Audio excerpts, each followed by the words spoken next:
But what really turned the tide were those relationships. And I think to an extent that's similar to Ramadi. I mean, they killed a ton of bad guys in Ramadi. I'm not diminishing the importance of that. But what really helped to turn it was the fact that the actual tribes themselves started to fight Al-Qaeda. Welcome to Combat Story. I'm Ryan Fugit, and I served Warzone tours as an Army attack helicopter pilot and CIA officer over a 15-year career. I'm fascinated by the experiences of the elite in combat. On this show, I interview some of the best to understand what combat felt like on their front lines. This is Combat Story.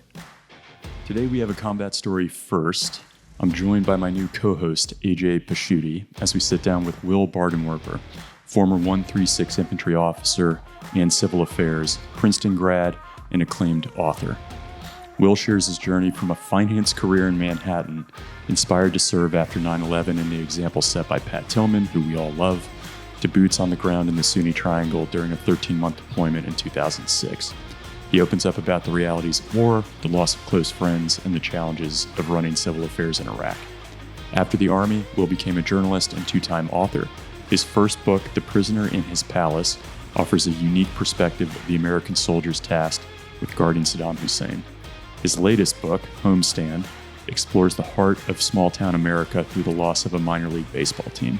It really gets to some of the toxicity and challenges we face as a society and some of the things that can bring us together. Will's work has appeared in the New York Times, the Washington Post, Harper's, and more. I first met Will through Pat Fagan, a very close friend of mine from ROTC, and we touch on that connection in our conversation. I'm also excited to welcome AJ as a co-host. Many of you will remember him from his standout guest episodes, where his firsthand experience in Iraq, Afghanistan, and other hotspots brought unique insight and energy to our conversations. Having AJ alongside me as a regular presence will add even more depth and connection to the stories we share, especially given his elite background as a Marine sniper, recon operator, and some of the amazing missions and challenges he faced on the ground while I was in the air. With that, please enjoy this conversation with Will Bardenwerper. Will, thanks so much for taking the time to share your story with us today. Thank you for having me. So just for people who are tuning in, you'll notice that there are three of us this time, which is rare. Usually it's Ryan and some other guest. This time we've got Ryan and AJ Pasciuti, who many of you will recall from a couple episodes that we had previously. Retired Marine sniper, recon, very accomplished. You can go back and check out his interviews, of course.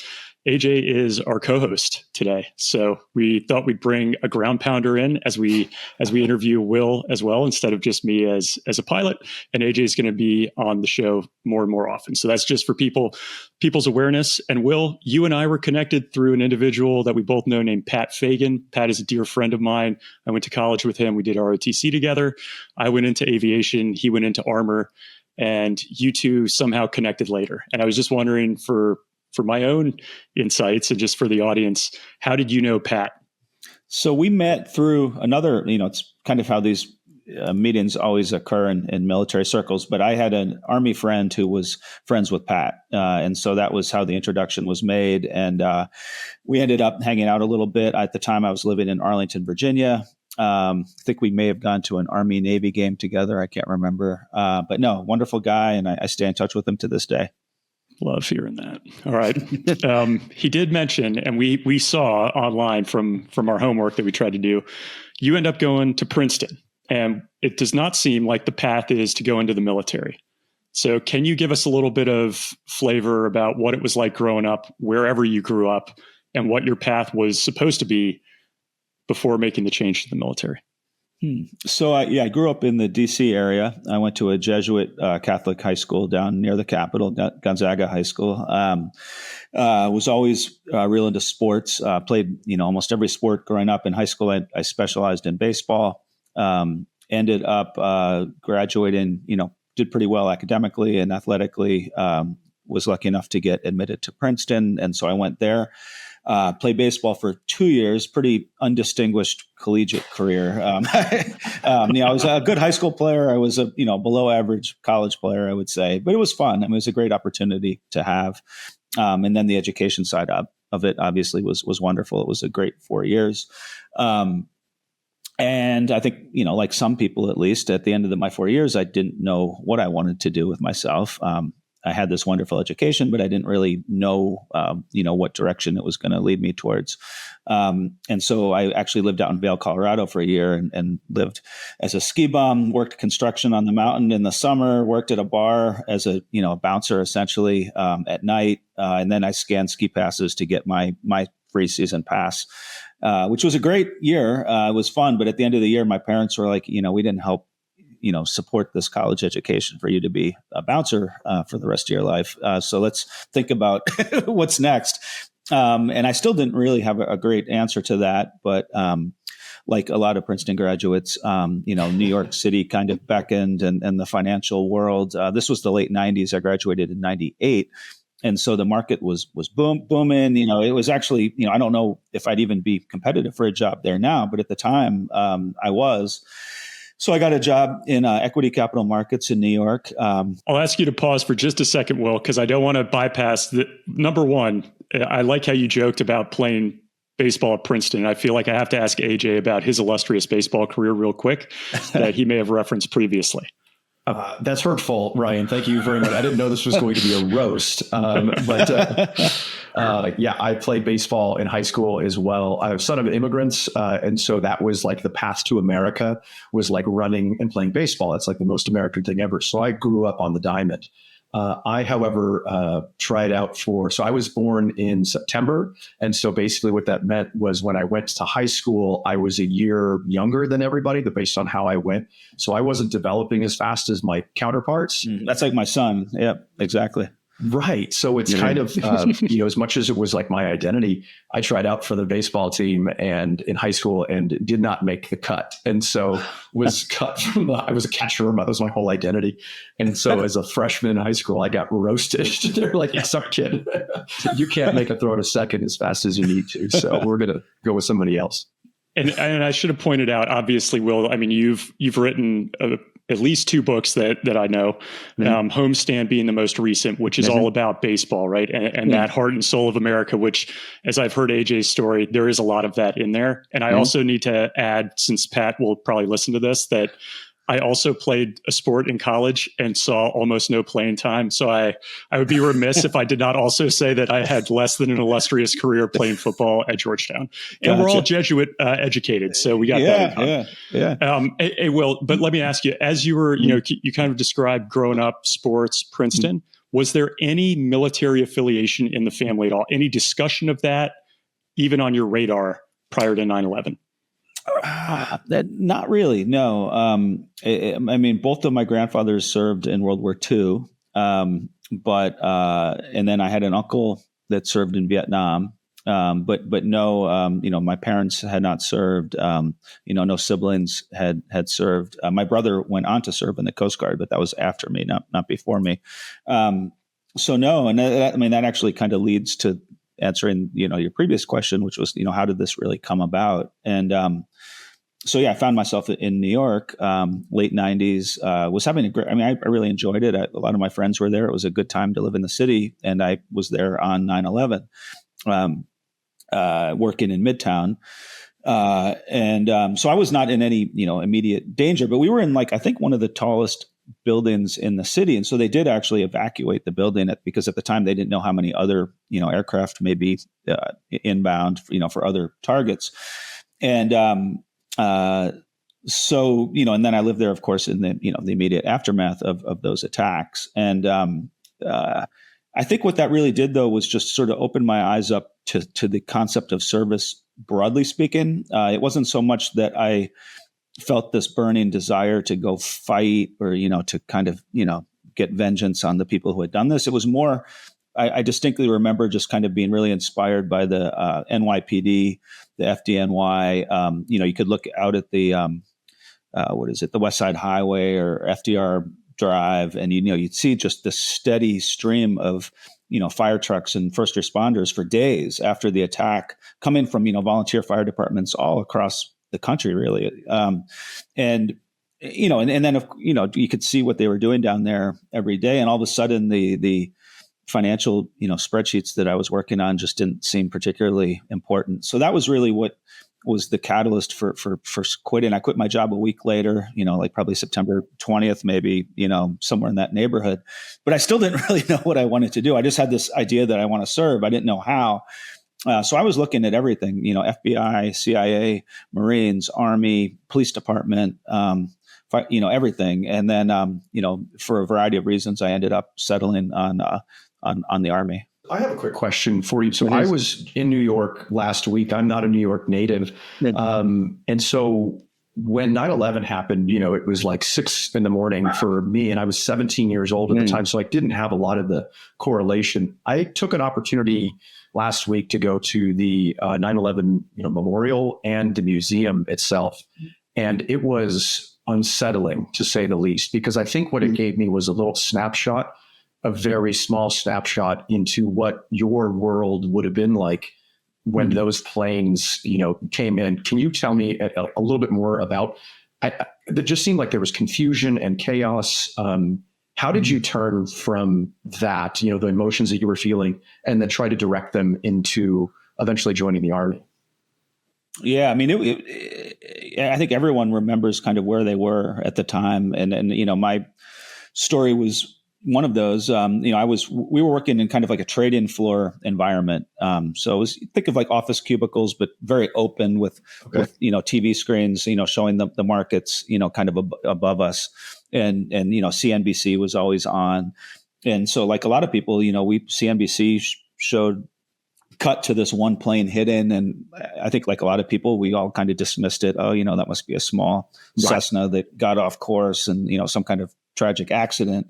And then the next one hit, and everyone recognized, oh my gosh, something much bigger is happening. And we watched, as that was happening. And we didn't have an office in the building, but I think we all knew people that worked there. We had one or two people from our company that were down there, in meetings that morning. So, I mean, there was a lot of sort of panicked phone calls to either colleagues or friends or family members, who were in the immediate area. My roommates were working at one of them was working at the World Financial Center right across the street.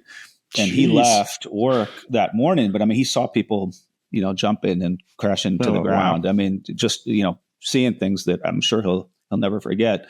I remember I was dating a girl at the time who lived in Greenwich, Connecticut, and I didn't have any military training. I didn't really think, it never occurred to me to like go down there. I didn't really see what I could do to help. So I'm just, and I knew we weren't going to be going to work for the next few days. So I said, I should just, get out of here. But I didn't want to go to Grand Central because, I thought, well, if there is another target, that would probably be target number 2, So you had your military kind of thinking. Yeah. Already. So I was thinking, I was trying to think through the situation and, not just walk into, another ambush, so to speak. So it occurred to me, I can catch the Metro North train to Connecticut in Harlem. I said, Harlem's probably not at the top of anyone's list as an attack place. So I just walked through Central Park, from 55th Street up to 125th Street to catch the train to go see her. And I was about halfway through that walk, and this was pre iPhone era, so you're kind of divorced from what's happening. You don't know what's happening in real time. Cell phones, I think we're not really getting much reception.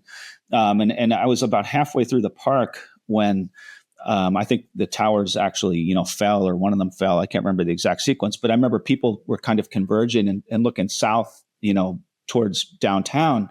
And it looked like, like a nuclear bomb had gone off. I mean, it was smoke from one side of the island to the other. And at the time, we didn't have an iPhone. I mean, for all we knew, a bomb actually had gone off. I mean, we didn't know what that was that could have created, such an incredible explosion to produce smoke that covered the entire horizon, basically. Anyway, but I ended up catching the train and made my way to Connecticut. But yeah, it was a pretty powerful experience. That was one thing that drew out when I was in the museum itself was because I remember seeing it on TV, and then you're seeing now video footage of the towers collapsing. My question that I kind of recirculated was, what did that sound like? Like, was there, like, I know what an explosion sounds like, but I don't know what that sounds like. You were a few blocks away. You said almost 50 blocks away. Did you hear that from where you were at? No, we couldn't have, because our office was probably 50 to 70 blocks away. And then once I was walking through the park, we were miles away. So no, I couldn't hear anything from that far. So Will, this is interesting. And I think we need to point out the job that you had in finance in New York in the late 90s. This is like a boom. Everybody wants to be there. That is no luck just landing there. And probably not easy to walk away from. I would be interested if you could give us a ballpark of how much money hit you took going from that job to second lieutenant, Will. But in general, that decision sounds like you make it pretty quick. Do you consult anyone? Is there somebody in your family you go to, or is this just you have made up your mind and you go? And then why did you make this great decision to pick the Army instead of the Marine Corps? Okay. So there's a lot there. Yeah. As far as the salary, I mean, it was, I was young, so I wasn't like a managing director, but it was still, good. I mean, there were times in my writing career where it was still more than I was making 20 years later, right? So, it kind of makes you question some of your career decisions when you're like 20 years later, I'm doing, financially, I'm doing worse than I was 1 year out of college. Yeah. So that gives you some, perspective on the salary side of the decision.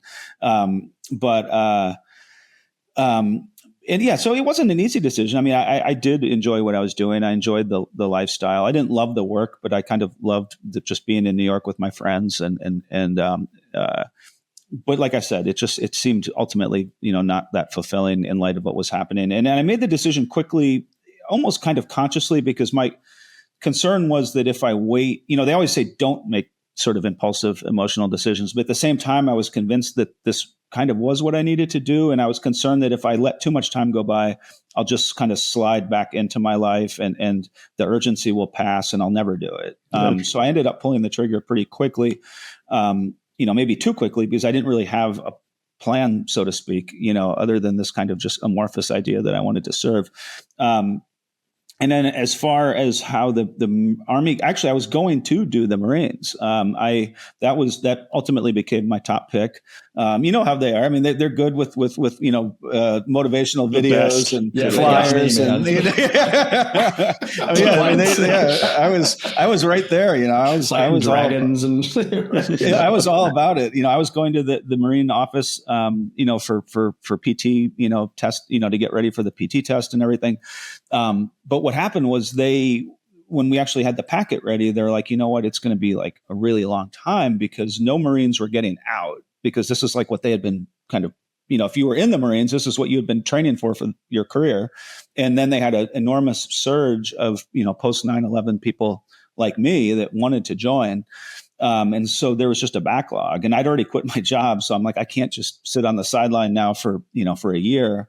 And so of course the Army, being the Army, big, and, I went down the street to the Army recruiting office and they're like, sure, we'll sign you right up.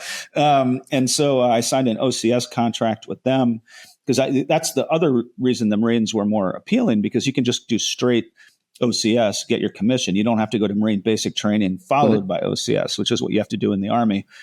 So it becomes like, essentially 6 months of basic training rather than, 3 months, because you do basic training and then you kind of do it all over again on the officer side. Well, why the infantry?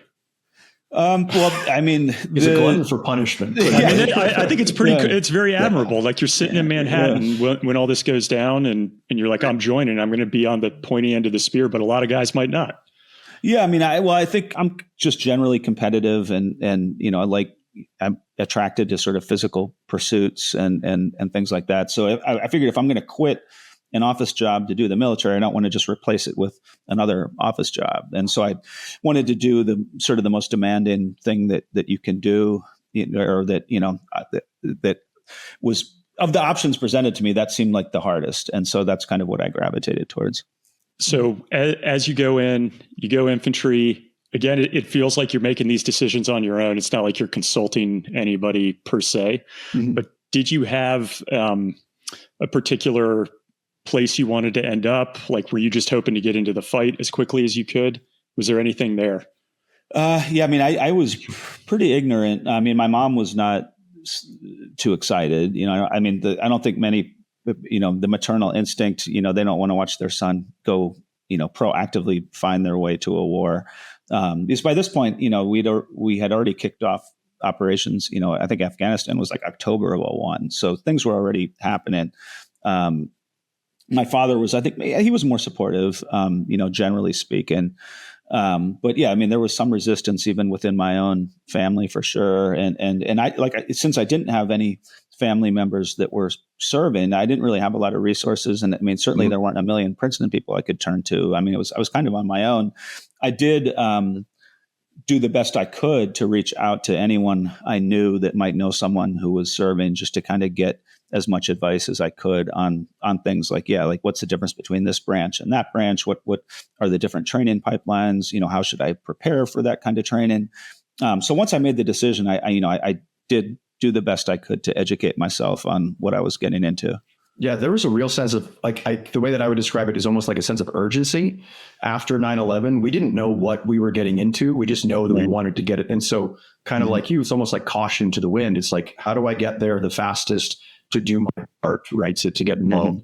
Okay, so then you go and you go through basic first and then OCS, and then I'm assuming some sort of infantry officer school and then ranger school. Is that the correct pathway? Yep, I think that's almost exactly it. Basic training. The biggest challenge there was just cultural. I was a 26-year-old college graduate, and most of my peers there were 18-year-olds right out of high school. So they're talking about they're talking about movies and music and things that I've never even heard of. So it almost felt like I was like back in high school, and you're immediately the old guy. Like everyone calls you old man.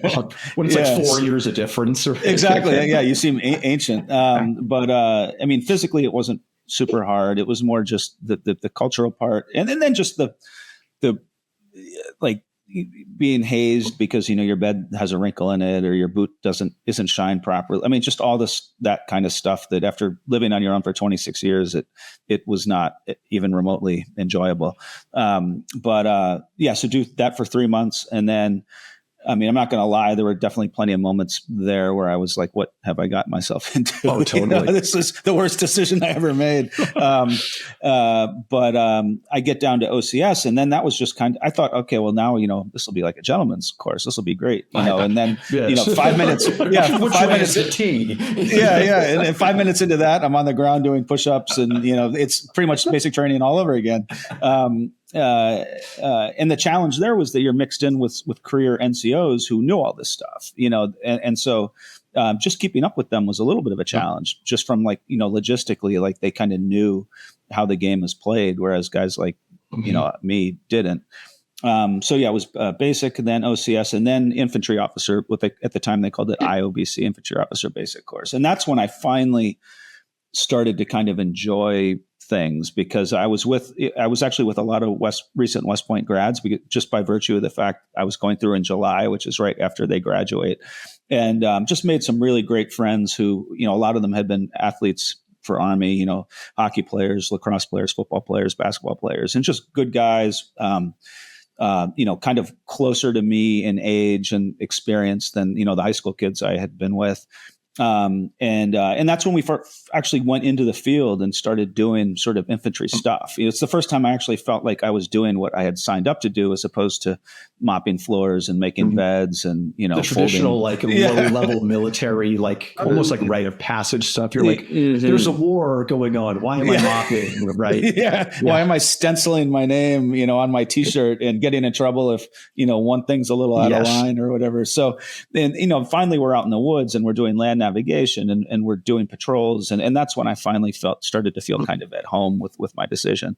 And then you go straight to Ranger school? Yeah, Ranger and Airborne. Yeah. All right. So, Will, you can't believe everything people tell you, but Pat Fagan said there might be a story in here about knot tying. Oh boy, yeah, you've done your homework. I should have known. Given your background, I should have known. That's true. Yeah. We have could be misinfo on you right now. Yeah. Come up with. But he said we had to ask about this, given your Princeton background, that surely knots would not have been a problem. I've never been to Ranger School. Would love to hear the story. Yeah, I'm pretty sure I learned that stuff in the Cub Scouts. I'm ready. Well, I had never done. I mean, that was my suburban upbringing. I don't think I'd ever been, camping, much less, done any of this stuff. So I was already behind the eight ball. For some reason, I was really good at land navigation, despite having, never spent much time in the woods. I don't know where I kind of got that ability from, but yeah, with the knots. So, I don't know how familiar you are with Ranger School, but there's 3 phases. There's Benin phase, it's 3 weeks. Then there's mountain phase, 3 weeks up in Dahlonega, Georgia. Then there's swamp phase, I think they call it, or Florida phase down in Florida for 3 weeks. So it's about 9 weeks total. And, you need to pass different things to advance from one phase to the next. The main things are these like sort of combat patrols where, you'll be assigned a leadership position and then a mission, and then the instructor will evaluate you and determine whether you passed or failed your leadership assignment for that day. That's kind of the main element, but then there's all these other things you need to do as well. One of which is called knots, and that's in preparation for the mountaineering part of the course, where you go climb up and rappel down mountains up in North Georgia. And so it's pretty important that you can, do the right knots so that you're not, so that you don't just go plunging to your death because the thing, is attached somewhere and it breaks loose. And I was just unbelievly bad for, I'm pretty coordinated, hand-eye coordination and kind of like big muscle sports like football, baseball, basketball, but my fine motor skills are just I just really, really bad. And so they have 10 knots that they teach you. And for the test, there's like a big rope in front of you. And then, you have like these smaller ones and you tie it to the big one. And you have 2 minutes, I think, to execute each of these 10 ones that they assign. And I think you have to get like 8 of them right. You're allowed to get 2 of them wrong. And the ranger instructor will come by and he'll like tap you on the helmet if it's wrong, and you just take a knee, and they keep track of how many you get wrong. So, I'll never forget, right after the first 1 or 2, I would just kind of take a knee instantly. And the instructor would come by and he'd say like, "Hey, like Ranger, like you got, another minute 40, and I said, listen, you could give me an hour. It doesn't matter. Like I'm not doing the double end of line bowling or whatever the case may be. I mean, every one of my knots would just come out as a granny knot. Like, it would just, they'd all look the same at the end. And like, I almost had like, I guess some kind of like a dyslexia or, I just couldn't see them. I couldn't do them. And so I failed. And like Pat probably told you, like, that's a test, like no one fails. I mean, very few out of 100, maybe like 3 it's like to the 5. Scarlet Letter, dude. Like it's the mark of the beast. Yeah. And so, people fail ruck marches, they fail timed runs, they fail PT things, but no one fails knots except me. So I ended up recycling, which is miserable. That means you just got to stay for the next class. And that happened to correspond with the Best Ranger competition. So the whole thing shuts down for like a month to host this competition. So you're just living there like in limbo, doing odd jobs, painting, pulling weeds, just whatever they can. Providing support for Best Ranger or something like that. Yeah, exactly. And like serving your classmates meals who are moving forward to the next phase. So I knew that my buddies were going to be like graduated before I even restarted the class that I was already in. It's like the bowling, man. The rabbit comes out of the hole, goes around the tree, and comes back into the hole. Oh God. Yeah. I'm having flashbacks now. Yeah. But those, and AJ, I'm sure you got a story here, but like those, when you're at an army or military course and you've got this, like you have to pass or you don't advance, like those things psychologically are brutal. Like I have definitely been there like, hey, this is your last chance on whatever. Good luck. You're like, it's like Eminem, right? They're like, we get one shot, one opportunity. Yeah. And it's like, if you punt this, like your world is going to start changing pretty rapidly. And I've had that discussion with people too, because even a lot of the things that like on paper don't look difficult, even like the PT test. I mean, who can't do, what is it, like 49 or 50 push-ups or, but if you start doing it in the middle of the night, you haven't slept, you're stressed out, you have, an RI who might be, the grading's kind of subjective. And that recognition, Ryan, that you point out, like this idea that if I fail, like I'm totally screwed, and this is a big deal professionally, all of that can start to play mind games with you where something that would be, if like you can go to any CrossFit gym in America and someone can knock out 49 push-ups, but if you put them in that environment, it does get to become a little bit more challenging. Very much so. Even sometimes what I noticed was sometimes the different branches have different standards. So when I went to jump school at Fort Benning, I went with my assistant team leader from 3rd Recon in Okinawa, Japan. The Marine Corps at the time did crunches, and the Army did sit-ups and then push-ups, I think, to get into airborne. That's not part of our PT test. And so when we, like, the language didn't compute. So when we went to Fort Benning, we're already Marines, which is one thing to show up at Fort Benning as a jarhead, right? And so the jump masters, right, are grading their sit-ups. My ATL fails his initial entrance exam for sit-ups. Because again, we correlate, and he gets one retest. And if, again, being a reconnaissance Marine and failing the sit-ups, you're done, right? You know, at jump school, at Army jump school, like, and then it's unfunded back to the unit, right? You know, walk of shame all the way back to Okinawa. And I remember looking at him, being like, Joe, you got one chance right now. It's like, you better find it wherever it's at. You better find 60 sit-ups.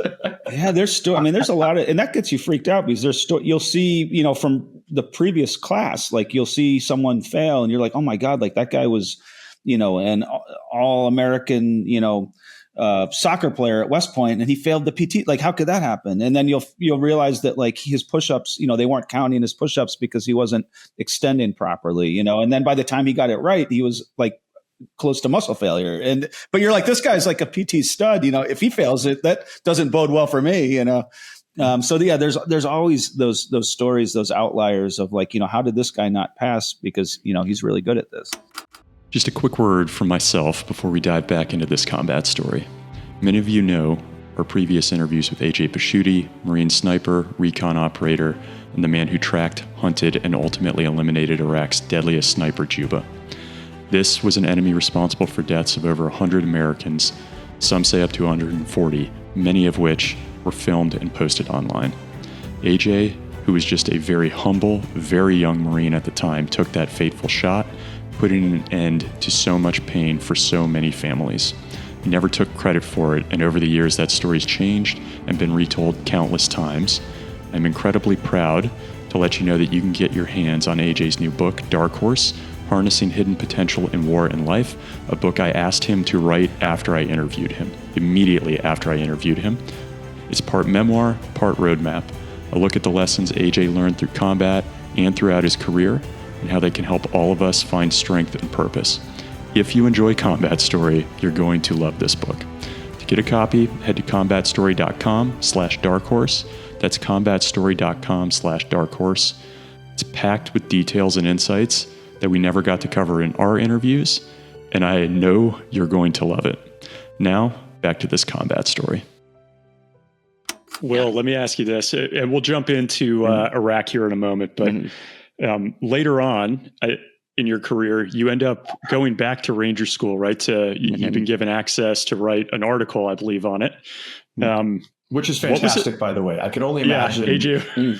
Like it was one, you're very, very honest and almost self-deprecating. Like you do talk about failing the knots, which I think it's funny. It's not something we do as a lot of people is openly admit our failures, right? Because we're kind of jabbing you about it here, but I think that there's a lot of strength in the article that you wrote. This is just me being a fanboy, right? But like in strength in the article that you wrote and saying like, yeah, I totally screwed this up. I think to me, if I'm 18-year-old AJ and I read a story about how somebody struggled with something as, nominal as the knots, right? You're like, okay, like it almost gives me permission to be like, okay, like other people can tarnish their armor at times and still come out pretty strong.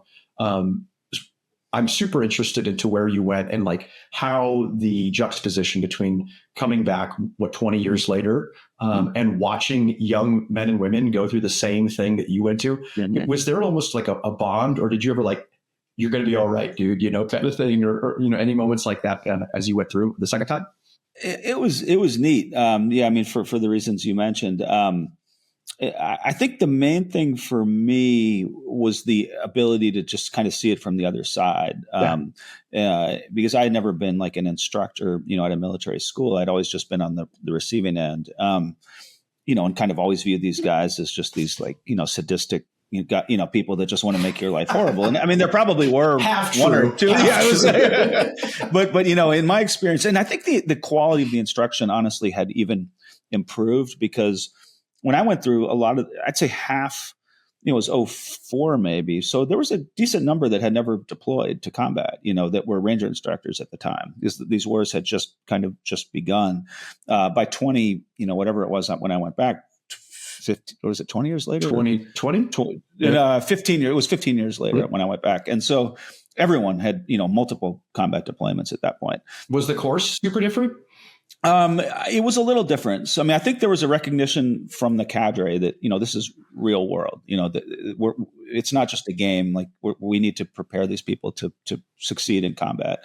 And so I think there was a degree of professionalism maybe that there had been before, but not universally among the instructors. As far as so that just seeing it from their standpoint, I thought was really neat. But at the same time, I could clearly sympathize with the students because I had been one of them. And so, I wasn't being judgmental. Like there was one episode where, I mean, it was just a terrible patrol. Like the platoon leader just did a disastrous job. Like, I mean, it was 10 minutes into I mean, he was it's 10 like minutes in the effect of just everyone hating life. I mean, 10 minutes into like the actions on the objective, like I was with one of the instructors kind of talking to him, and we didn't even know where he was. We're like, who's in charge? Where's the, who's leading this? And that's not you shouldn't ask that question 10 minutes, into a firefight, so, and then he like comes out from like behind a bush. I mean, it was a lot like that scene in Band of Brothers where was it Captain Sobel, comes out from behind the hedgerow, And so I found myself kind of laughing. And then I'm like, that's terrible, because I mean, put yourself back in those shoes. I don't think I ever had done quite that poorly, but like everyone's been tired and made mistakes. And it, I didn't want to be the obnoxious guy on a good night's sleep and a big breakfast that comes out and laughs at this poor guy who's doing the best he can under like really challenging circumstances. But, anyway, that's a detour. I forgot what was the original question. Let me jump in here. Yeah. So two things. One is one of the guests I've had on the program probably 2 years ago now, a guy named Ray McPadden, who was also an infantry officer. He was telling me about a firefight he was in Afghanistan, like really difficult for a couple days, low on ammo and food. And he was like, honestly, Ranger School really helped me on that one. So when you talk about just the reality of it, and he was probably closer to your time, maybe like 05, 06. So I'm probably getting it slightly wrong, but just the pain that they put you through there. He was like, I truly drew back on that time from that school and the suffering, and it was way more digestible in the moment. So I would say there's something there. And then the second lighthearted story is I have an older brother who went through Ranger School in 94. Actually, when there was like a class where people died from hypothermia.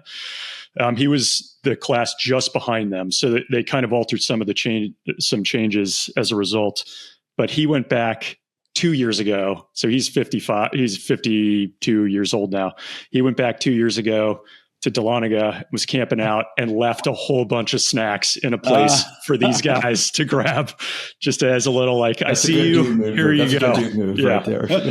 Yeah, that's pretty cool. No, so yeah, you touched on a few things. I would say, that the class where the student died, that's still very much like in their consciousness, and I think they've taken a lot of measures to help to hopefully ensure that doesn't happen again.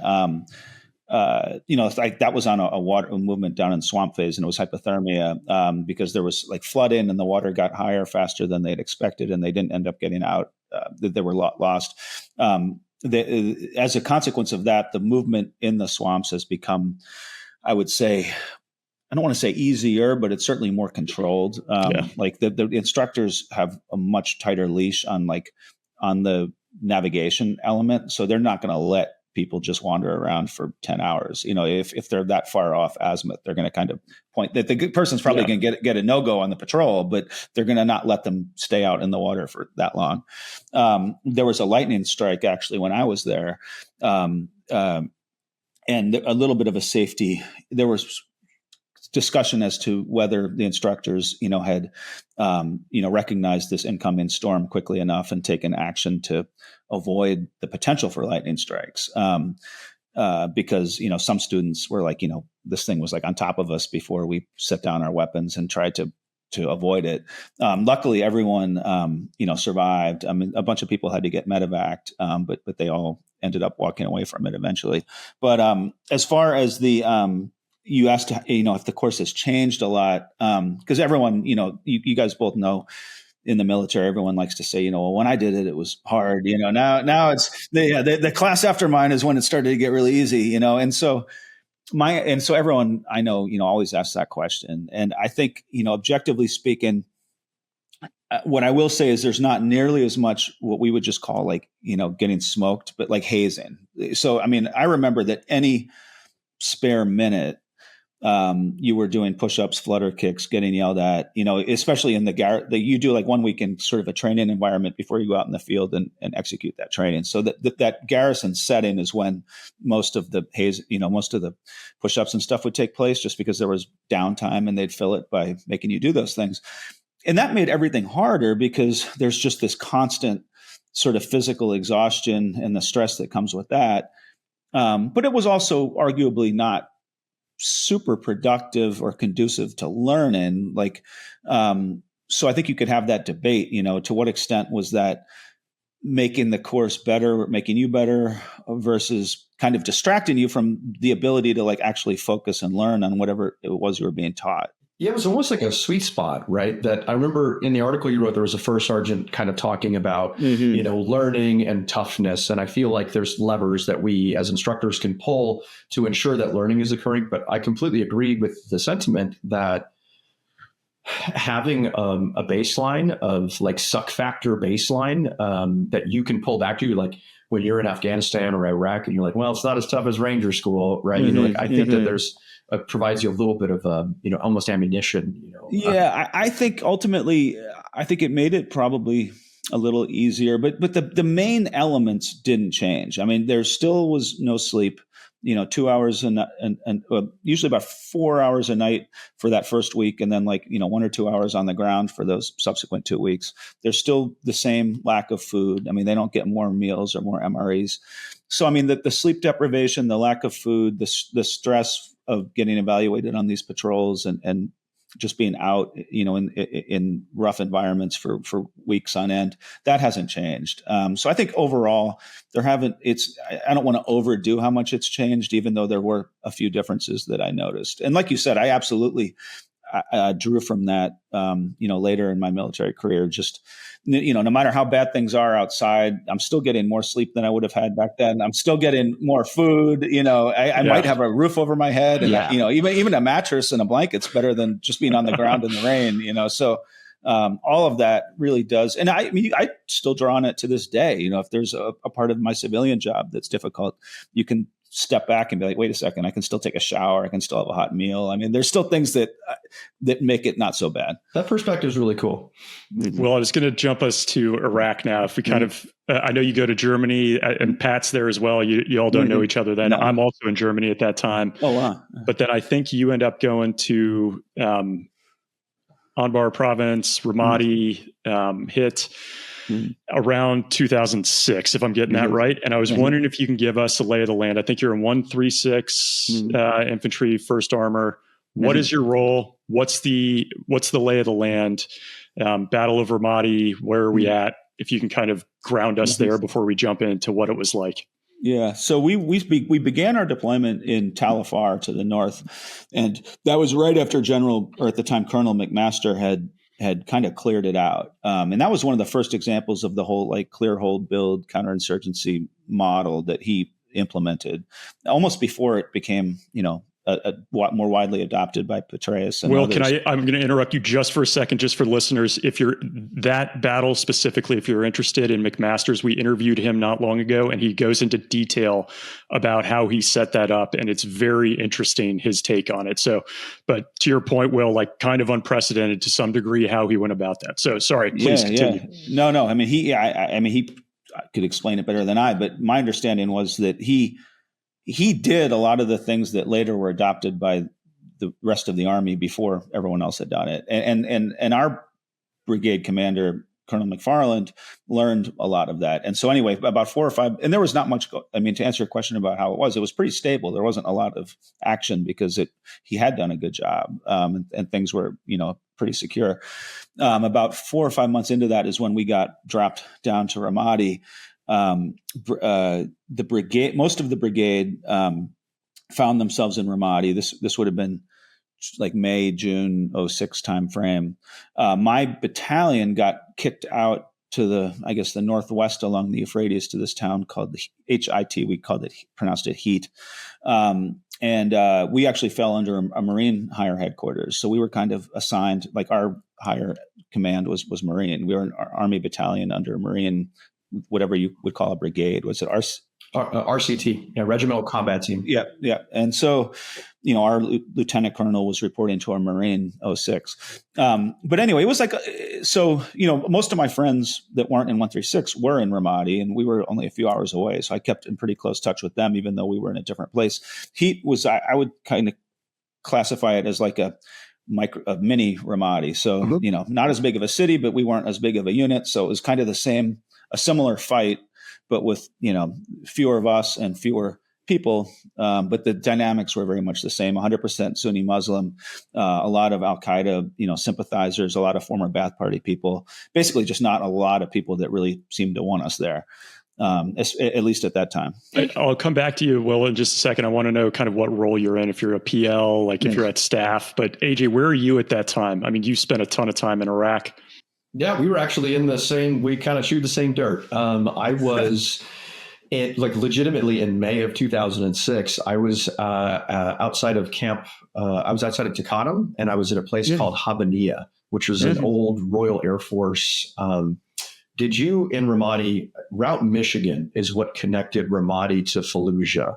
And our battalion was responsible for keeping the Route Michigan east of Ramadi into Fallujah open and secure. And we based out of Habaniya itself. So yeah, I worked a lot in there, and we would go to, I think the 5-5 Easting was kind of was our limit of advance, because I know that we crossed into different battle space at that time frame.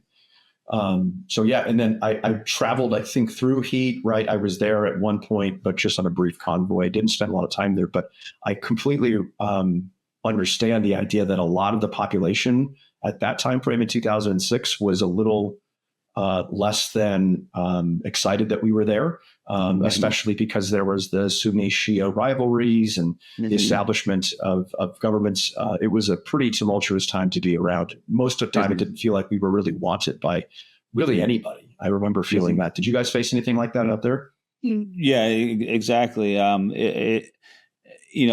From the best I could gather, most of the locals were kind of the opinion that,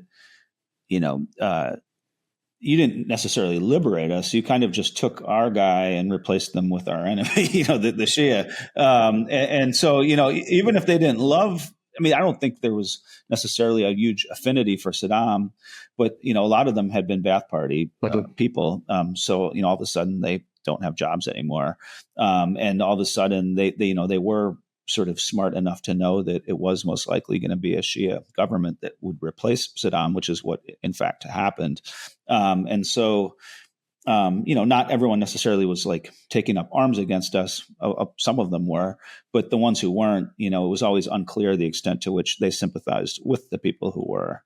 And so, yeah, it was a rough, that was a very dramatic change from Tal Afar, where at least a portion of the population seemed to be genuinely appreciative of our presence and grateful for what we were doing, to Anbar, where it was, there was a lot of fighting and a lot of resistance. And as far as my job, I'm sorry, I forgot to mention that. So I was the battalion, what we called it was civil military relations, or CM, civil military operations. So essentially like civil affairs.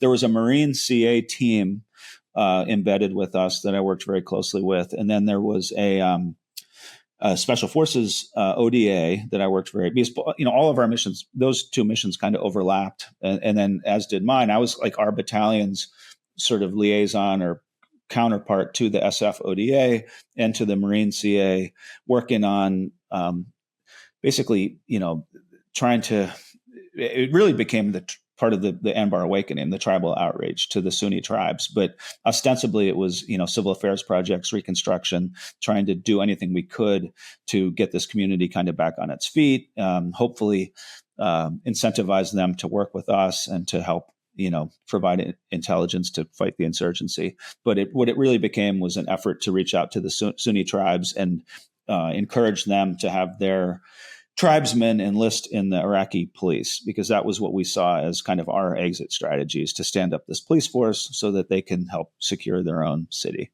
And all the while you had, at that time, I think, AQI,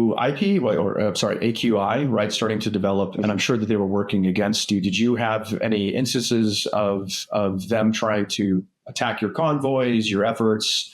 We faced down in the South, we faced a lot of murders, right? So like it was challenging to put Marine infantry into peacekeeping because it's not really our role. But also what I found with combat troops is kind of like when you have a combat organization or combat unit that is providing peace and trying to do, stability operations, we get pulled to where the combat is. And so oftentimes what we found was we would establish relationships and work diligently to be able to uplift, the Iraqi police, right, in the military or whatever that was.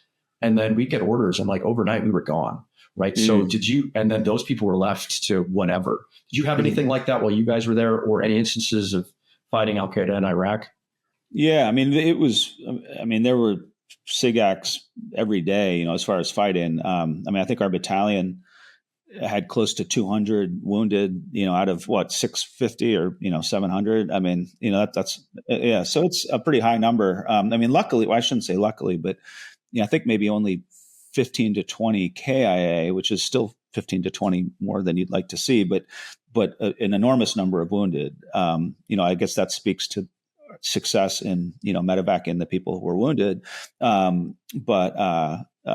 it was a rough deployment as far as the kinetic element, and I think that the enemy knew that this effort to develop the Iraqi police was a real threat to their sort of hegemony in that area, and they knew that if we were successful in co-opting some of these tribes, that wouldn't be good for them. And so they fiercely, opposed that. We tried to strategically in place Iraqi police stations in some of the most contested parts of the city. It's kind of like a smaller version of what Colonel McFarland was doing in Ramadi and what Colonel McMaster was doing up in Tal Afar.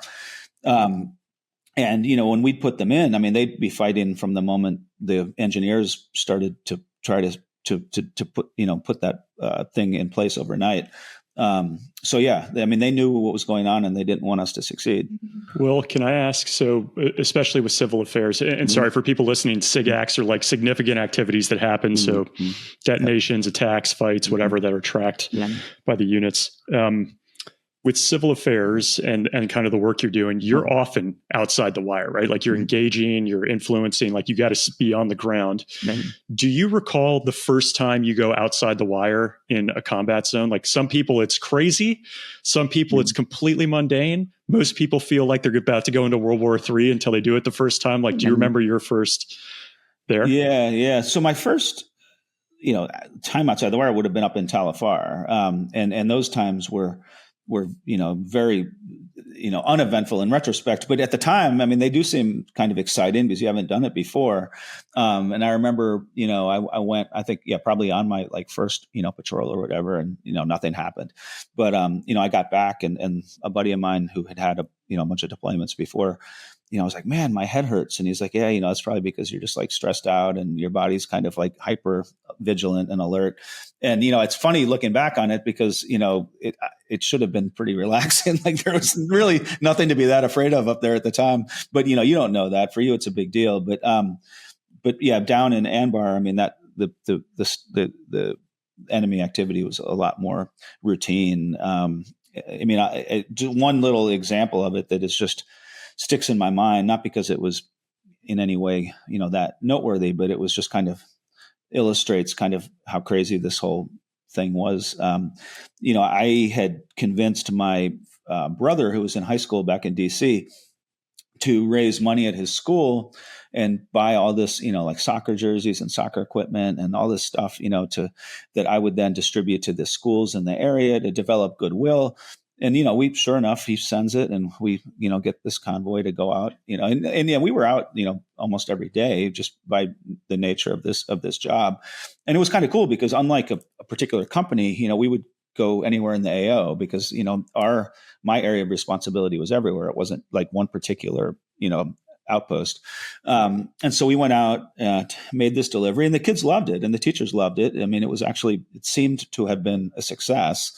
And then we get hit with an IED on the way back, and no one got, it was like, it went off between Humvees, might have blown a tire, but no one got hurt. But it did make you step back and be like, all right, what are we doing here again? Like, why am I, risking all of our lives to do something? And then the people that were presumably ostensibly doing it to help are trying to kill me on the way out, So yeah, that was just one of those moments where, you kind of reassess what exactly it was that we were trying to accomplish. Yeah, if I can, I really want to thank you. I think that there's so much emphasis put on specific types of troops and types of roles inside of combat. I can tell you that I don't have the guts to do what you did because my role as a sniper or as just a straight leg infantry guy, everybody knew what we were there to do. I didn't have to have a conversation if I didn't want to. Like, we were there to do one thing, and that was like keep the peace through violence, right? Yours was like openly, willingly, hey, I've got to meet and engage and put yourself, you had to make yourself vulnerable, right? Constantly vulnerable in order to connect with the populace and to be able to, I think, bring them towards our way of thinking. It was really, I remember having a lot of affinity for, our outreach teams or people that would do that because the places that you would go with the limited amount of support, like I had the Marine Air Ground Task Force behind me, right? And you were like, hey, I'm going to go hand out soccer jerseys. I think that's really cool. And I think it's really impactful to the mission itself because I think that really ties into why we were there and trying to establish a local government and create an opportunity for democracy. So I just want to thank you again for that and just tell you, good call out on that, like respect, brother. Yeah, thank you. I mean, yeah, it was tough. And I think it was tough even on the infantrymen in our battalion because more often than not, I mean, yes, we would mount, raids and things to try to, kill or capture bad guys. But a lot of the time, we were on the receiving end and not really able to fight back. And I mean, I think that applies to regular infantry companies as well as to what I was doing in that, just the nature of the fight, you hit an IED most of the time. A lot of them were just, they weren't remote detonated. They were pressure plate, so someone just leaves like a styrofoam, whatever, or not styrofoam, but like a cardboard box or something. And you hit it. I mean, there's no opportunity to shoot at anything, you're just purely receiving. Sniper fire, same thing. Even if people engage and then just drop the weapon and leave. I mean, it was rare that you would have a chance to really, fight back. And so I think that being on the receiving end really was a challenge for a lot of the troopers out there who were just like, man, I just have a target on my head and I'm not really able to, ever kind of get revenge on what people are doing to me. That was the biggest killer of morale for us, was the fact that we felt like victims, right? That we were cruising through and like we would lose a guy or somebody would get super injured. How did you deal with that as the officer? Because I was like Sargento Pasciuti, right? At the time. How did you deal with that as the boss? When guys are super frustrated and there's a natural inclination to a humanistic, almost like to go blood for blood, right?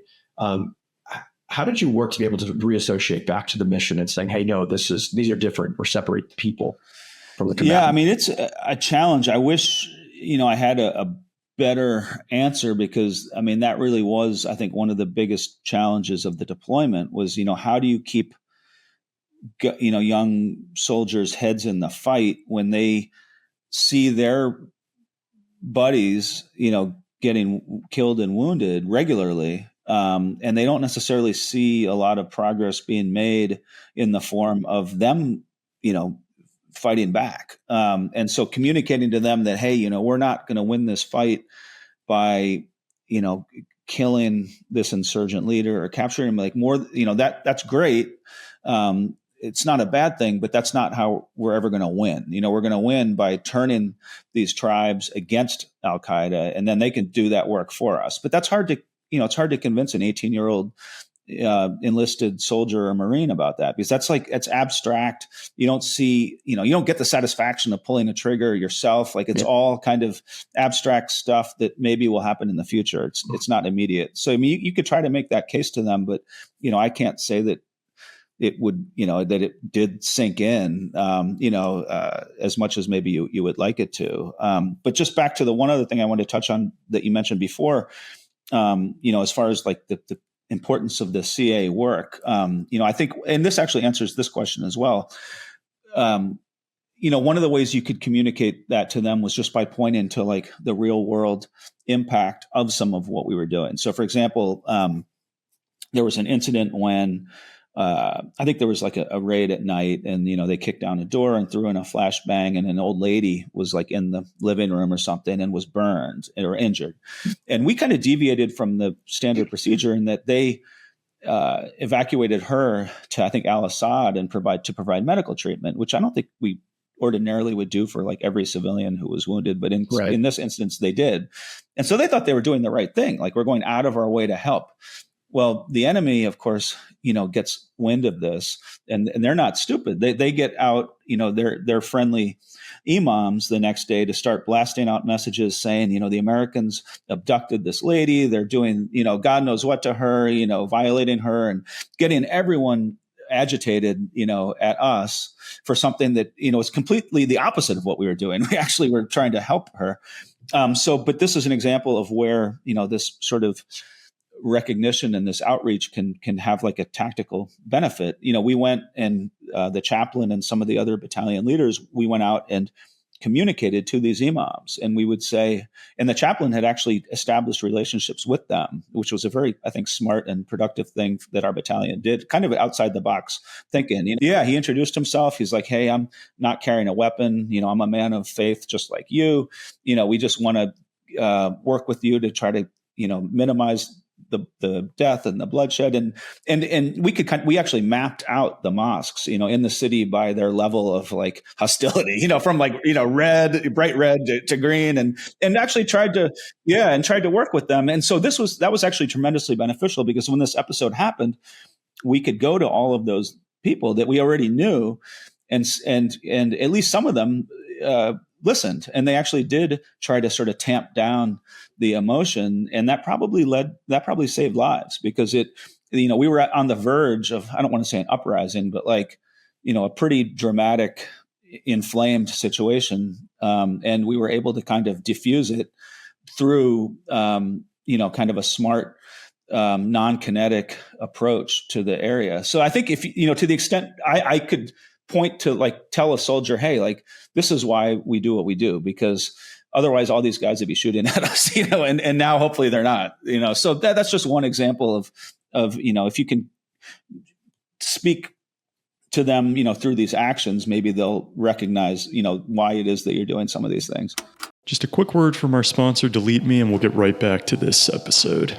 Delete Me makes it easy, quick, and safe to remove your personal data online at a time when surveillance and data breaches are common enough to make everyone vulnerable. Data brokers make a profit off your data. Your data is a commodity. Anyone on the web can buy your private details.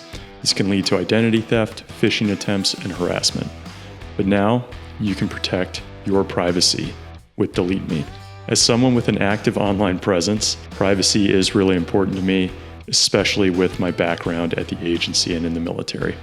I've been doxxed before by some unsavory characters, and it puts me and my family at risk. Additionally, as technology advances, it's even easier for people to find me. So I love getting my reports from Delete Me on what they found and helped remove from my online footprint to help protect me and my family. Take control of your data and keep your private life private by signing up for Delete Me, now at a special discount for our listeners.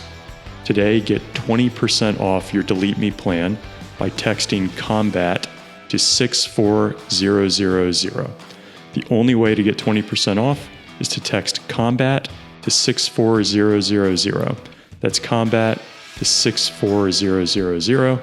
Message and data rates apply. And now, back to this episode. Well, I wanted to ask something that Pat had also mentioned to us, this is not a roast way, if you're comfortable talking about it, but, you mentioned that number of casualties. And I mean, that sounds like, my math isn't great, like a third to a quarter to a third of folks injured or killed. He mentioned that you have two names tattooed somewhere for, I think it's Jason West and Travis Petrikin. Right there. Yeah. I was wondering if you could speak to, some of the hairier moments you may have been in. You described all this kinetic activity. And I think Pat was saying that Travis once told him, like, about you, Will, that you were known for, like, you would crawl through a firefight to fix someone's generator to build kind of goodwill with the locals and try to advance the mission.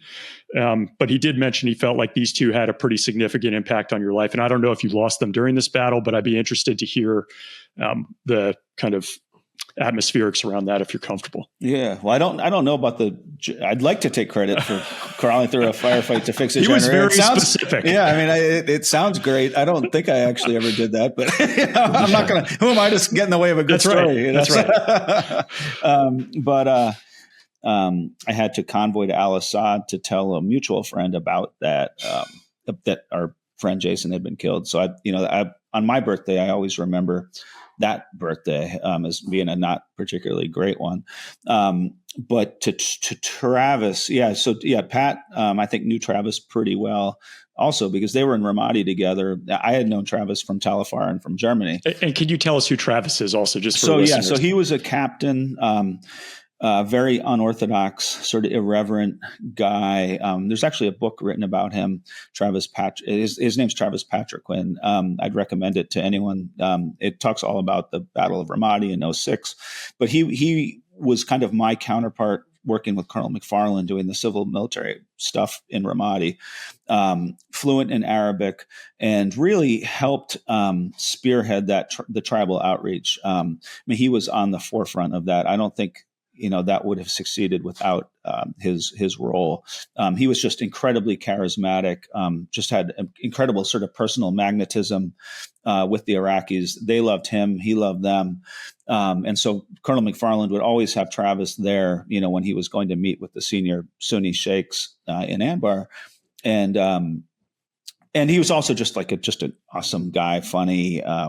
And so I was pretty close to him. Pat was as well. And his role in kind of helping to turn Ramadi around, I think, was extremely significant. And he was killed, unfortunately, late in December of that year, December of 2006, by an IED, along with it was him, it was the Marine PAO, Megan McClung, a major. And then it was a specialist, Vincent Pomanti. And that was tough for a lot of reasons, because one of which I had known Pomanti as well, because I had been doing some of that public affairs work in Tal Afar. I had asked the colonel, hey, I want to get back to my infantry battalion. And so he was like, cool, you did a good job. I'll send you back. And had I not made that request, that probably would have been me, and because it was usually Patriquin, Pomanti, and me. In this case, it was Patriquin, Pomanti, and this female Marine.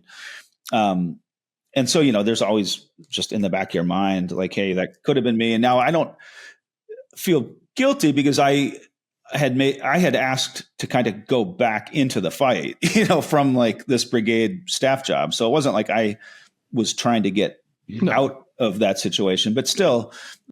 But you can't help think of the coincidence. Yeah, exactly. Sure. But for the grace of God would have been me. So that was probably, I think most people with the brigade would acknowledge that was probably one of the most challenging days, because everyone, I never had the opportunity to meet Major McClung, but everyone who did spoke unbelievably highly of her. I speak unbelievably highly of Travis, and Pomanti was a great kid. So it was I think that was a real tough day for everyone. Well, without, Pat mentioned you'd be very humble, which you are. But if you think, like, for people who haven't done the CA mission, and you talked about handing out jerseys and soccer balls and doing tribal engagement and meeting with imams. If you look back, I think it was a 13-month deployment you had, but split between those two places. Like, what would have been the most impact you had? Like, as you're writing your OER or whatever, what is it, if you tried to land that, like, what do you think you had the most influence on or was most useful for people who normally only hear stories about door kickers? I would say it was any number of times that, and I have to give the Army ODA credit because they were kind of spearheaded this, but I helped out with it and helped kind of get the weight of the battalion behind it, was the time that we spent with this particular tribal leaders across the river. And, honestly, just we would convoy down there and just, eat and smoke cigarettes and drink chai. And they had this like pretty cool, compound right on the river. I mean, pretty nice place. Getting, it wasn't like, you could get shot at or IED'd, on the way there or back. It doesn't mean that this was like a stress-free situation. But and they had a target on their head because, the bad guys knew who they were also. But just the hours that we spent with them, many of which were, once you got there, it was kind of fun. I mean, it was a nice meal and they were funny, enjoyable people to hang out with. And so, it doesn't necessarily sound exciting, but that those hours are what basically contributed to a large degree to our success. Because what they did is we went from having essentially zero Iraqi policemen. We'd have like a recruiting drive and like 2 guys would show up. But by virtue of that relationship and the patience that SF team had in cultivating those relationships, by the time we left, we had, I think, built 3 police stations, and each one was fully manned by, dozens, if not hundreds of these tribesmen. And they know who the bad guys were. I mean, they live there. They grew up there. They know who the outsiders are. They have their ear to the ground, so to speak. I mean, they could get more intel in an hour than we could get, in a year. And chai shop down the road. Yeah, I mean, they could tell us, hey, this guy that you've been talking to for 6 months, giving civil affairs money to, he's actually like his cousin's the Al Qaeda emir. So it's like, they could intel. Yeah. So I mean, it was tremendously valuable, and as a result, when we left, I kept in touch with my interpreter, who stayed, and 3 months after we redeployed, let's call it like March 2007, somewhere in that neighborhood, April of 2007. He's like, you can take your IBA off and sit down and have a kebab outside the hospital. And when we were there, if you go to the hospital, you're like shooting a smoke grenade, running, if you're outside for 2 seconds, you're going to get shot at. It was completely stable. It was night and day. Now, we didn't get to see it, unfortunately. When we left, it was still pretty hot, but within a few months, it was like 180-degree turnaround. And those relationships are, what really enabled that. It wasn't because we caught a particular guy or, threw a particular guy in jail. Those things all help. But what really turned the tide were those relationships. And I think to an extent, that's similar to Ramadi. I mean, they killed a ton of bad guys in Ramadi. I'm not diminishing the importance of that. But what really helped to turn it was the fact that the actual tribes themselves started to fight the Al Qaeda. Yeah. Well, quick question, and then I'm going to pass it to AJ to talk about writing, because he's actually an author as well. Did you smoke cigarettes before that, or were you like, I got to do this for the mission? I'm lighting up. Well, I hope my kids don't listen to this someday. But I did a little bit in Germany. I mean, I wasn't like a pack a day, but in Germany, it's kind of part of. I mean, you said you were in Germany, right? I mean, it's kind of part of the bar culture there. So every once in a while, but it was also in Iraq. I mean, there was no alcohol. There's nothing else to do. So you had to have some. You had to have some vice or something to look forward to. Okay, it's like, maybe this is just the mission. I got to do it first time. I'm lighting up. Okay, hey, I wanted to pivot just a bit. AJ recently wrote a book. We're waiting on DoD clearance for it, but definitely have some questions of you since you've done so much in this space. Sure. So I have my first question is, did you ever smoke the Iraqi cigarettes, like Mikados or there's a couple of different, I forget, like Parliament-esque or whatever it was. I think there was one called Miami maybe or something. Yeah, it was Miami. Like lung darts. Man. Yeah. Something tells me that they would not be approved in the U.S. Yeah, I remember those as well. When things got tight, when packages weren't coming in, it was like Mikados, Miamis. I remember taking a pack back and like trying a cigarette years later, which was just as bad. So I have some questions for you in regards to writing. So I'm just absolutely fascinated with the way that you talk about combat and the way that you talk about the environment in which we existed. So many times I hear stories about, we focus on like you said, the door kickers who are integrally important to, creating a space to change or help win a war. Well, like I said before, I think that where civil affairs came in was just providing that opening gap, right? Or once the opening gap was there, running through it saying, how do we now start changing the hearts and minds? Where in your thought process did you ever think about writing a book? Did you ever think about talking about your experiences? Or did you take notes? Did you ever, because I know that you produced or you wrote a book, which is fascinating, by the way. I won't get too much into it, but almost humanizing Saddam Hussein, not giving him a pass, but humanizing him. Prisoner in his palace, right? Right.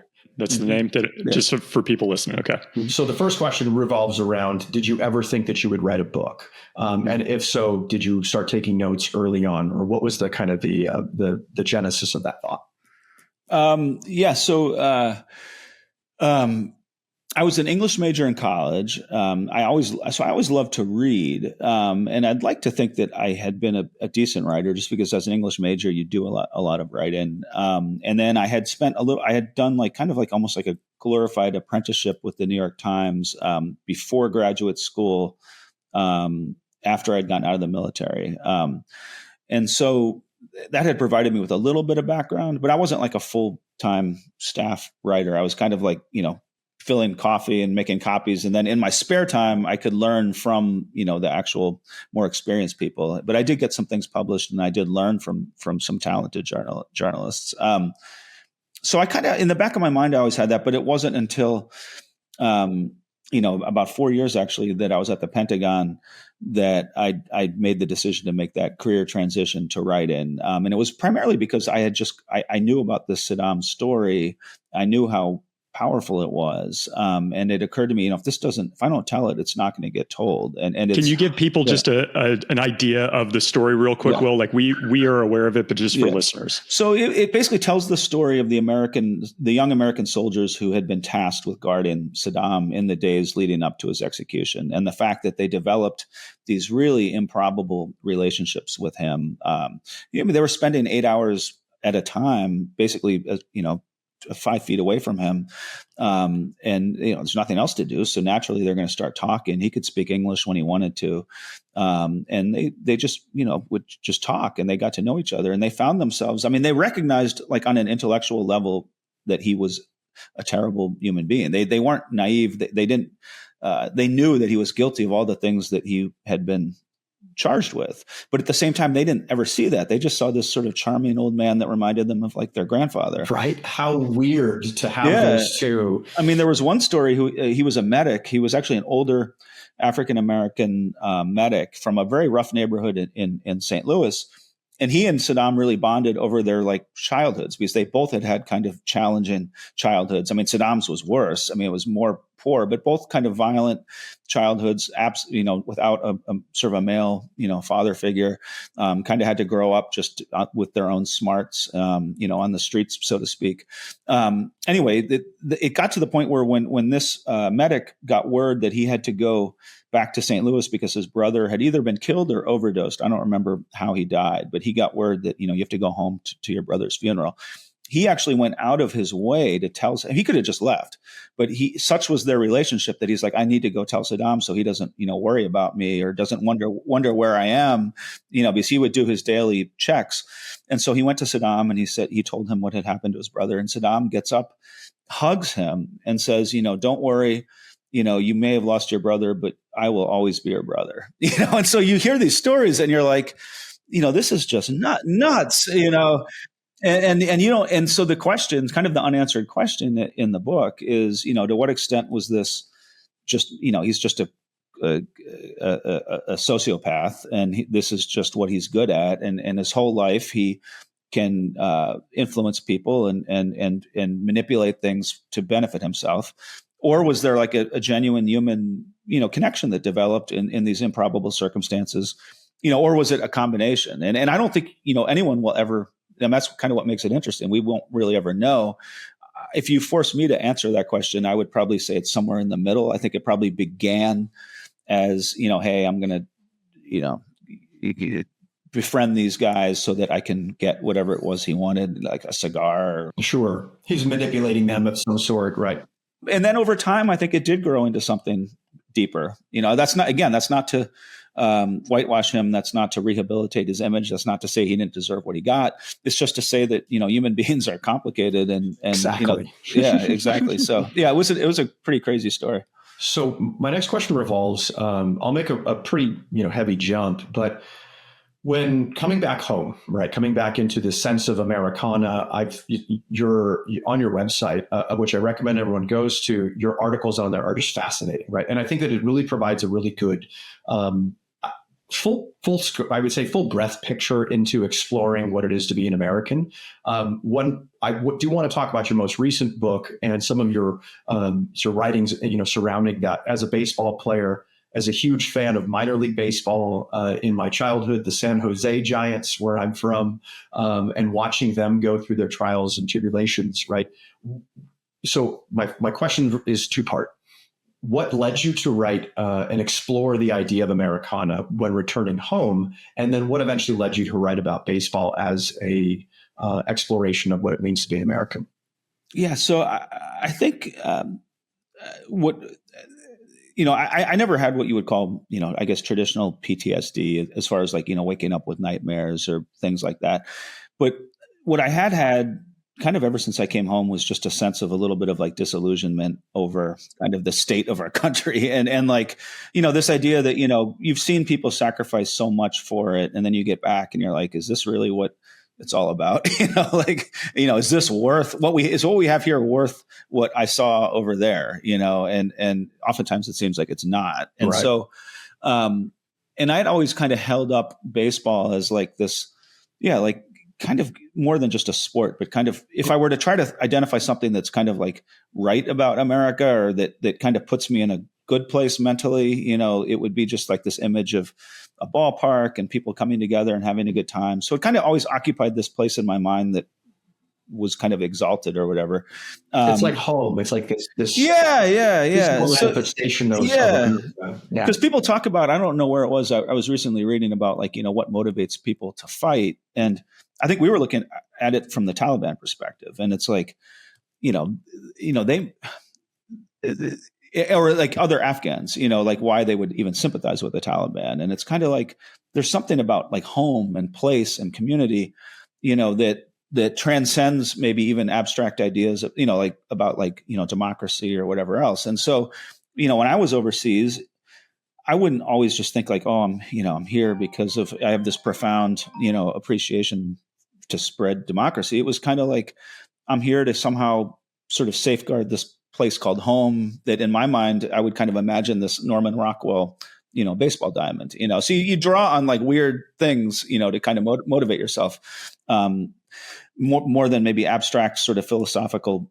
concepts. And so for me, baseball was always a big thing. And so I remember reading one day that the major leagues were going to cancel or extinguish essentially 40 of these minor league affiliates. So there were 160 at the time, and they were going to go down to 120. And I had been doing a lot of reporting from sort of small town America at the time. And I just kind of could connect the dots. I had this intuitive sense that this just isn't going to be good for these places. And I knew that, the money is there.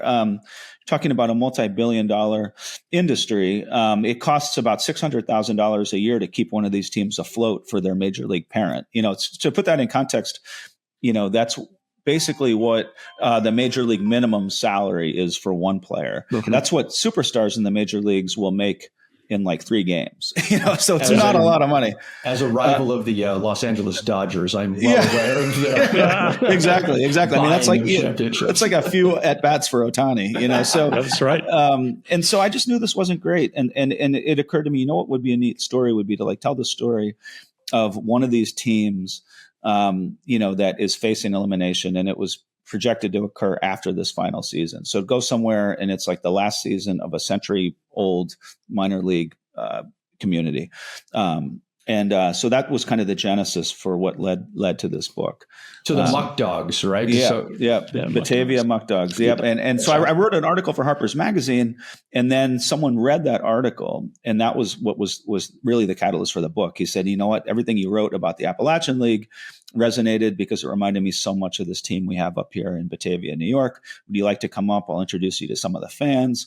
And I went up there, we had a beer, this was like on a cold, wintry Western New York day outside Buffalo. And I just was like, wow, like this is such a really charming group of people. They're so passionate about their team. It's clear how much this team means to this community. And so that's kind of what led to the book. So, Will, I know we got to get you out of here. There's a lot of things we'd love to ask you about with the books, but just for people listening, we'll have links to the books, the website, the articles in the description, so you can catch those. Well, I'm going to ask you 2 questions that we ask everybody to round you out here. So we'll speed run these. One is, when you were downrange or working in the Pentagon, which some people would associate with being downrange, was there anything you carried with you that had sentimental value, good luck charm, just something you wanted nearby? So one thing that I carried with me, and I don't have it now, so I'm trying to remember when I stopped, but I don't know when that would have been, but I had a news clipping about Pat Tillman's death. Or maybe it was, I don't even know if it was before he died. It might've been while he was, because I was in Ranger School actually when he was killed with some of the guys in my, when I was recycled, actually, after failing knots, some of the guys that were in that recycle platoon were in the same company as Tillman when he died. And I remember the instructors coming to tell them, that he had been killed. Because I think that must have been in 2004. But so I kept in my wallet just like that little clip in, because I had always been inspired by his decision to leave the NFL, and like, kind of like, if this guy can give up that life, it's, and just, he was just like a really sort of inspirational human being, kind of this larger than life figure. So I used to carry that. And then where'd you carry it? I just kept it in, I don't think it's there anymore, but just in my wallet, just like a picture. Cool. So that was one. And I think I also had created a list at some point of things that like kind of like inspirational reasons, like why I had joined the military, just like a list, like grandfather, World War II, so that if I ever got like too depressed, like, why am I doing this? I could look at this list and like remind myself of why I was where I was. Yeah. Mopping floors was probably on that list. Yeah, exactly. That's when I had to take the list out and be like, why am I here mopping floors again? Again, I mean, also, I'll ask you the last question here, but I did think it was funny that you mentioned you were an English major at Princeton and then still got hired in Manhattan to do finance. So there's probably another story to explore there.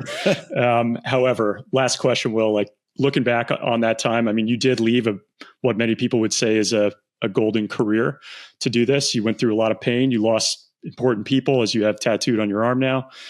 Would you go back and do that again? Yeah, I would. I mean, as much as I question kind of the overall strategic value of what we accomplished in some of these places, on a macro level, I'm very proud of what, I did and what my, the guys I served alongside did. And so, I don't have any, personal regrets. And I've made lifelong, friends with people. I learned a lot about myself. I certainly don't, I wouldn't replace my experiences with, however many more years, doing Excel sheets, even though my bank account, I mean, it's easy to say, except for the fact that pretty soon some of these friends of mine that didn't do this are going to be retiring, to Bermuda, and I'm going to be, counting my pennies, but, but getting a beer with you, Will, is more fun. So that's like I got good stories. I might not have, exactly. That's right. All right. Hey, Will, thank you so much for the time. AJ, any last last things I'd forgotten here? I meant what I said earlier. Thank you for what you did overseas. Thanks for making sure that the work that the young men and women on the ground, as far as infantry were going, to create that space, and then using that. We paid a lot for it, and turning it over to people like you who won inside of Ramadi and Heat and the areas in which you operated. That was the thing that solidified, our victory in the area. So thank you so much for that. Thanks, Will. Yeah, thank you guys. I mean, you served longer than I did and did a lot of, probably more exciting stuff than I did. So I appreciate your having me. All right. Will, appreciate it, man. Thanks so much. Okay. Thanks, dude. Thank you, guys. Pleasure to meet you. Look forward to talking appreciate soon. it. I hope you enjoyed that combat story with AJ, myself, and Will. Again, Pat Sagan, who we mentioned at the beginning, put us in contact with Will. I believe Will has just a great presence and has been featured in many publications. Jocko, his books are great. So, it was really an honor to have him on. Pat and I go way back, just literally from freshman year of college. I remember us going out and learning how to march in ROTC out in the morning in the parking lot as a couple freshmen morons who didn't know anything about the military and what we were getting into. And then when we graduated and got commissioned, he went to Armor Officer Basic. I went over to Aviation, and Pat went through Ranger School and the whole thing. And it was funny because we were stationed in Germany together as our first assignments, and we connected, once or twice while we were there. And as many of you have probably heard me say on the podcast when I've been interviewed, I didn't get downrange for like 5 years after we got commissioned. He was downrange maybe within 2 years. And the whole time we were in Germany, I didn't deploy. And it was personally just a very difficult time for me. I remember him saying that he was in the deploying army, not the one that I was in. In my mind, I was thinking, man, that is such a terrible place to be for me right now. But of course, eventually got downrange. But Pat has been a very gracious friend over time and pings me every now and then after hearing an interview, like with McMaster. Being an Armor officer, he of course knows who McMaster is and the legend of 73 Easting. And so it's been great, and I can't thank him enough for connecting us with Will. And then obviously you've heard AJ on here. You're going to hear AJ more and more as I transition the podcast over to him for many reasons, not least of which is his amazing resume on the ground, having done things I have never done, and being able to connect with guests in a way I cannot, but also so that I can go and focus on a slightly different podcast, but really digging into international security relations, really closely watching what countries like Russia, China, Iran, North Korea are doing, what that means for us as a country, things that I'm very passionate about and worried about. And AJ also has an incredible network of veterans that he can connect with, and he has trained with some of the best in the world and fought alongside them. So I think this is best for everyone. It's going to be great, and you will not have heard the last of me. We've still got a few interviews we're going to do together, but over time you'll hear more of him, and I am sure I will come back from time to time. But with that, thank you if you made it this far, for listening, being a part of this, and wherever you are in the world, week, day, weekend, whatever continent you're on, stay safe.